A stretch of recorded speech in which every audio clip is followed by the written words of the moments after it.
நடிகர் சிவாஜி கணேசன் இல்லம் ஜப்தி தொடர்பான விவகாரத்தில் நடிகர் பிரபு உடைய தரப்பு சென்னை உயர்நீதிமன்றத்தில் வாதங்களை முன்வைத்து வருகிறது. இது பற்றிய கூடுதல் தகவல்களை அறிவோம். எமது செய்தியாளர் சுரேஷ் இணைகிறார். சுரேஷ், இப்ப இந்த நடிகர் திலகம் சிவாஜி கணேசன் அவர்களுடைய இல்லம் ஜப்தி விவகாரம் தொடர்பாக நடிகர் பிரபு தரப்பில் என்னென்ன வாதங்கள் முன்வைக்கப்பட்டு வருகிறது? கூடுதல் தகவல்கள்.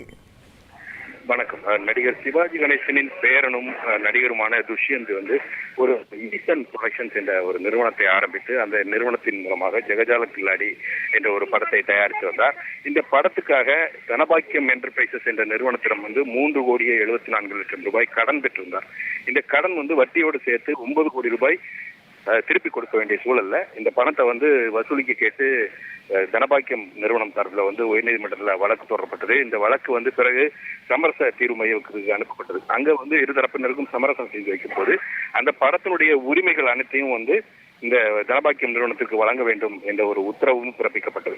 இந்த உத்தரவை அமல்படுத்தவில்லை என்று சொல்லி அந்த பணத்தை வசூலிக்கிற வகையில ராம்குமார் பங்குதாரராக இருக்கக்கூடிய நடிகர் சிவாஜி கணேசனுடைய இல்லம், அன்னை இல்லம், அந்த இல்லத்தை ஜப்தி செய்ய நடவடிக்கை எடுக்க வேண்டும் என்ற கோரிக்கையுடன் தனபாக்கியம் என்டர்பிரைசஸ் நிறுவனம் தரப்புல உயர்நீதிமன்றத்தில் மனு தாக்கல் செய்யப்பட்டிருந்தது. இந்த மனுவை விசாரித்த உயர்நீதிமன்றம் சிவாஜி கணேசனுடைய வீட்டை ஜப்தி செய்ய உத்தரவிட்டிருந்தது.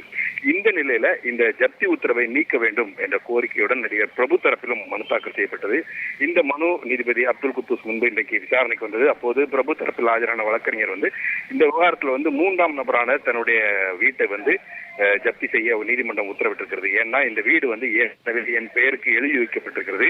அந்த நிலையில இது என்னுடைய வீட்டை இந்த ஜப்தி செய்யறதுக்கு உத்தரவு பிறப்பிக்கப்பட்டிருக்கிறது. அதனால அந்த உத்தரவை நீக்க வேண்டும் என்று வாதிட்டார். அதுவும் இல்லாம தனது சகோதரர் ராம்குமார் பெற்ற 3 கோடி ரூபாய்க்காக 150 கோடி ரூபாய் மதிப்பிலான இந்த சொத்துக்களை முடக்க உத்தரவிட்டுள்ளதாகவும் தெரிவித்தார். தனது வாழ்நாளில் ஒரு ரூபாய் கூட கடன் வாங்கியதில்லை என்றும் நடிகர் பிரபு தரப்பில் வாதிடப்பட்டது. அப்போது குறுக்கிட்டு ராம்குமார் உங்களுடைய சகோதரர் தானே, ஒன்றாக தானே வாழ்ந்து வருகிறீர்கள், அந்த கடனை தற்போது செலுத்திவிட்டு பிறகு அவரிடம் பெற்றுக்கொள்ளலாமே என்ற ஒரு யோசனையை நீதிபதி தெரிவித்தார். இதற்கு பதிலளித்த பிரபு தரப்பு வழக்கறிஞர் இதுபோன்று அவருக்கு உதவ முடியாது, அவர் நிறைய பேரிடம் ராம்குமார் கடன் பெற்றிருக்கிறார் என்ற ஒரு வாதமானது முன்வைக்கப்பட்டது. இதையடுத்து இந்த வழக்கினுடைய விசாரணையை வரும் 8ஆம் தேதிக்கு நீதிபதி தள்ளி வைத்திருக்கிறார்.